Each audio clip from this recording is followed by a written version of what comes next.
mystical moments of the night. We're bathed in the moon's soft light, lost in world Hello, dreams Sparkle and family, and welcome to another Flow State Tarot video. I hope you have been taking care of yourselves. I hope that you are ready for some divine guidance. We're going to get to shuffling while I talk a little bit about today's reading theme. And we are going to be pulling from the Soul Touch Oracle cards, as well as the Surrealist Tarot and my Self Love Oracle deck. And we are looking all about what you are currently manifesting. So we're going to see, what is it that you're trying to call into your life? And, ooh, for pile one here. I think we're going to pull 3 of these cards, but we're going to say, what is it that you're trying to call into your life? And maybe we'll look at what a timeline is like for you and what you need to know. So we're going to pull 3 cards for those topics. We're going to do, what are you manifesting? What is the timeline? What do you need to know about what you're manifesting? So, my spirit family, whew, the cards have been so active lately. I've been posting a lot on TikTok with things for, people's For You pages and such. And it's been really interesting to see what people react to, what they're looking for as far as guidance in their life. And so, since this is a newer journey for me, I would also love to hear from you guys in the comments if you're, watching these regularly and taking something from it. I would love to know what resonates with you. What are things that you would like to see? What are things that are working? What are things that you would like to see more of?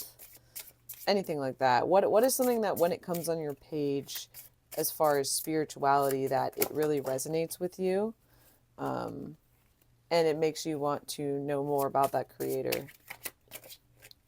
I'm interested to know. Oh, my goodness. Lots of cards are flying out, so it seems like you guys are very energetically tapped in, which is cool because sometimes I'm really shuffling here for, I guess, when you're in a room by yourself, shuffling feels like a long time regardless. But we're going to move into our tarot cards now. I have been burning a lot of candles lately to be in touch with myself energetically. I don't know if you guys remember the Wii game where you had to literally meditate and look at the candle flame on the Wii balance board. But I've been doing that in real life with my own candles. And I'll tell you what, that's a really awesome way to meditate because it helps you just stay tuned into that one moment. So anyways, I hope you guys are taking your deep breaths. I hope that you have... Tell me about your spiritual practices below if you have any. I'm curious to know how people interact with their guides in their everyday life. So these are our 2 piles. I'm going to grab a little charms to help us choose, and I'll see you in the pile selections.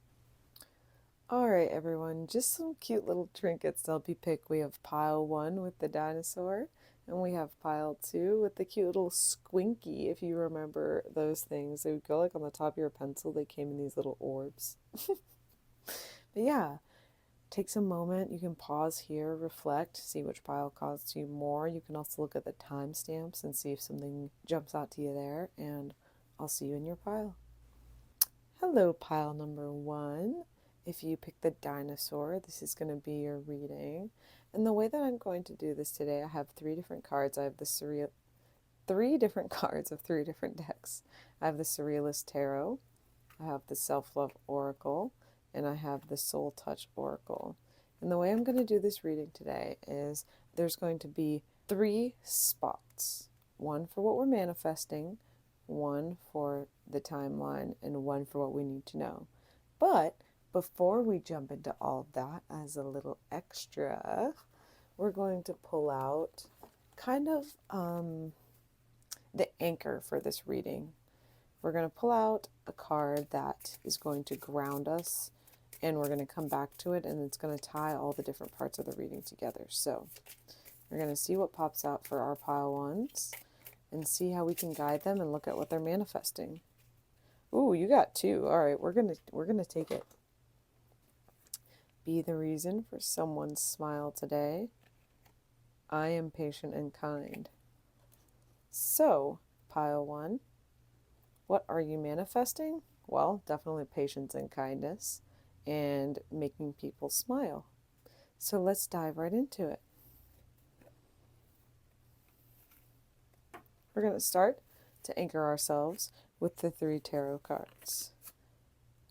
What are we manifesting? We have the King of Swords. What is our timeline? The 9 of Wands. What do we need to know? The Queen of Swords. So, starting off with the King of Swords, when we're talking about what we're manifesting, this can be, it talks about being in our power, right? It talks about clear decision-making processes, which is important for when we're calling things into our life. So we have a defined narrative, and that's, I would argue, the most important part of manifestation alongside how you think about these things. But truly, we need to know what it is that we're calling in, right? You know what you're calling in. And because you've been working on this for a while, it's within arm's reach. Now, I know this is broad, mind you, this is a collective reading, so I'm not just going to be able to just be like, you are manifesting a brand new car, right? But this could be because of the status of the King of Swords being aligned with authority and also confidence. You could be manifesting a position, a more prominent position. I don't even want to say a position of power, but you have a position where people are trusting how you think and how you do things because you also know what you want. It kind of goes hand in hand. It's one big circle where you are like, I'm going to go and make this piece of work, for example, or go on this trip and write this article about this trip that I'm going on. But it's not the first time you've written an article about a trip, and people have read your work before.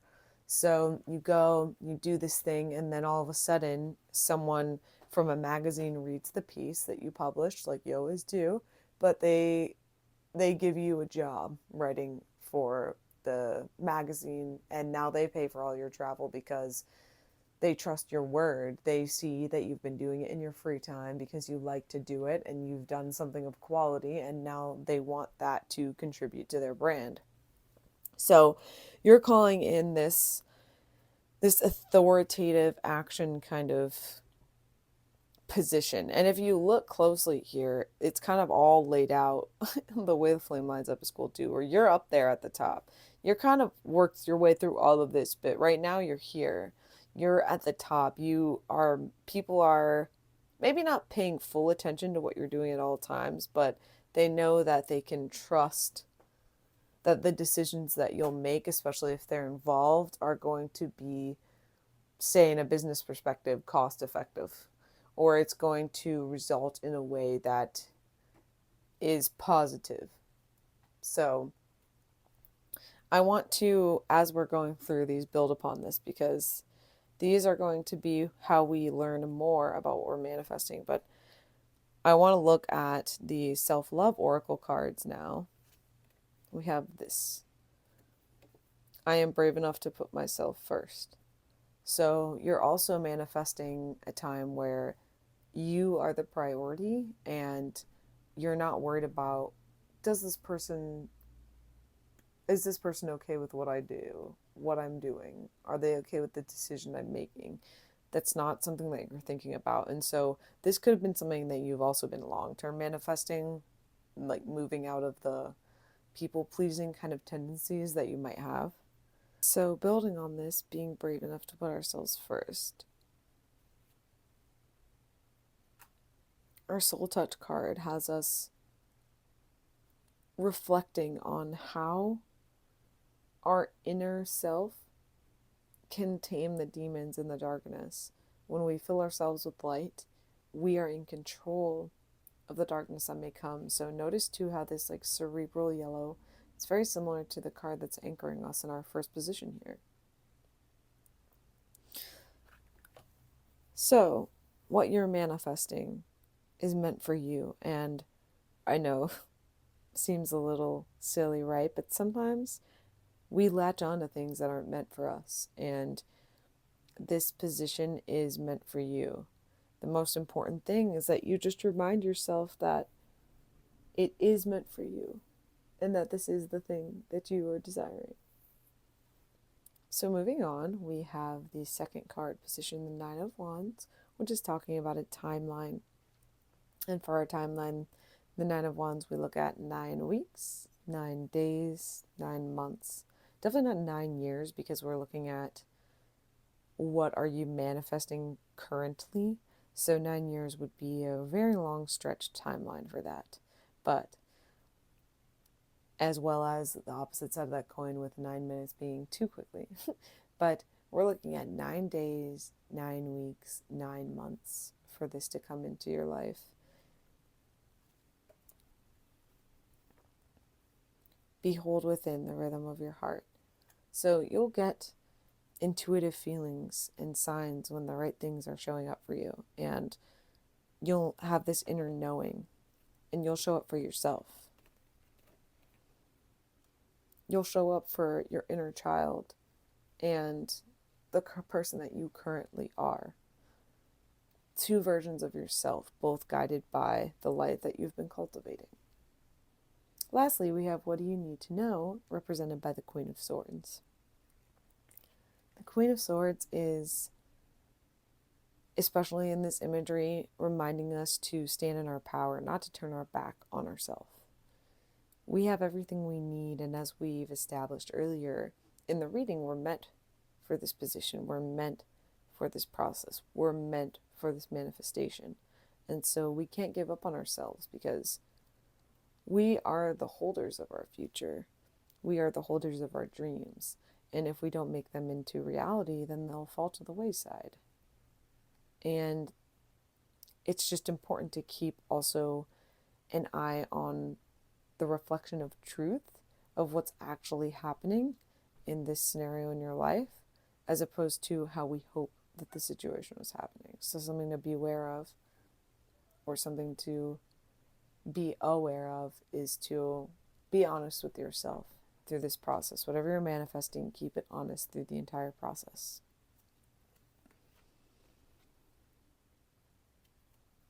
You can always access a childlike wonder. Let yourself be curious.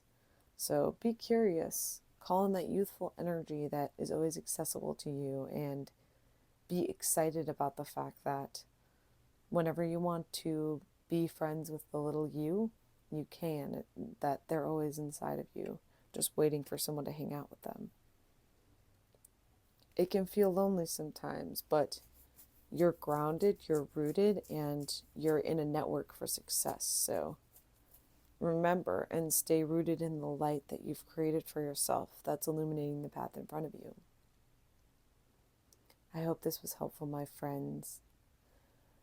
Leave a little eyeball emoji in the comment if you finished this part of the reading, and let me know if your manifestations are coming in and what they are. Hello, Pile 2, and welcome to your reading of What Are You Manifesting? I tell you what, the past few readings for the collective have been so challenging. I think there have been a lot of blocks. Wow, didn't even have to try. Enjoy the little things. So that's our anchor, Pile 2. I think there have been a lot of blocks and overthinking in the collective lately, because these readings have been calling to me to be done, but have been not very easy to do.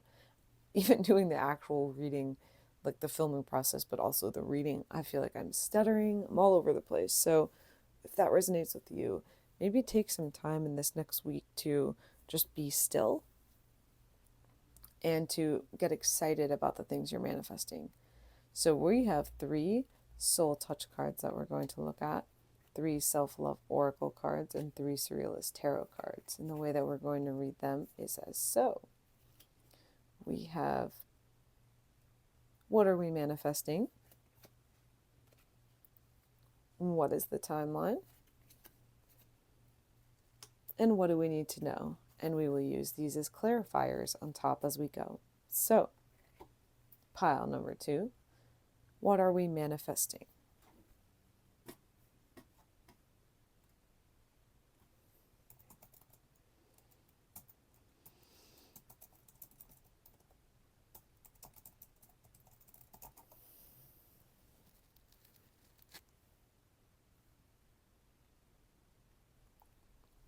So, when we talk about the Nine of Swords, my dear friends, it suggests that we could be anxious or worried. And so, this being our leader card, I think we need to reevaluate what we're focusing on and what we're manifesting, especially starting off with enjoying the little things. Right now, you're calling it a lot of anxiety. And I don't think that you're meaning to do it, but your head is not attached to your body, but you're also not in the clouds. You feel me? You're just not grounded. And so it's causing a lot of unrest. It's like you are thinking about the things that you know aren't true, even though you know they're not true. Caught in a loop, a thought loop. And I don't know why we're doing that. Why are you doing that? Let's get out of that thought loop, right? Again, with the imagery too of the head, like it feels like you're just all over the place. Be kind to your mind. Oh my gosh. So it really is important that you, pile 2, are taking time to rest and decompress. It really would be beneficial for you to go on a walk without stimulation, like without listening to music or a podcast. Hear silence. Um, Affirm yourself, like find positive affirmations and listen to those. Because, my friends, it just seems like you're really, really, really, really in your head. And then the soul card is this. So, yeah, it's like you're almost being comforted, or you used to be comforted by these thoughts that aren't so bright. And so you're sheltered by it, but you're realizing that outside of them there's light. But you're keeping yourself in this beautiful little trap. And why? So let's see what our timeline is. We have the 10 of Cups. So we've got 10 days, 10 weeks, 10 months, right? Can be any of the above. Could be 10 years, but I don't think we're going to. I like the first pile. I'm not doing years. That's a bit much. It's too much. We're not that long term. So 10 days, that could be the amount of time that you could let go and release the things that are worrying you right now. 10 weeks, same situation. That's a bit more intensive. Maybe you go through a full detox, like emotional detox program. 10 months, a little more intense. Maybe you just went through something traumatic and that's why you're so stuck.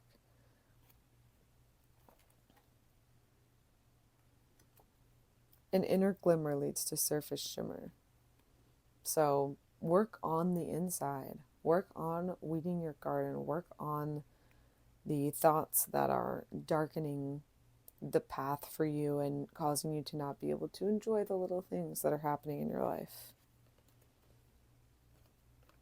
You know, it takes cultivation and ownership over that, diluting it, creating it to be something manageable that you're hands off once you've worked the system. It's just a part of you because it's part of all of us. So, what do you need to know shows up in the Eight of Wands.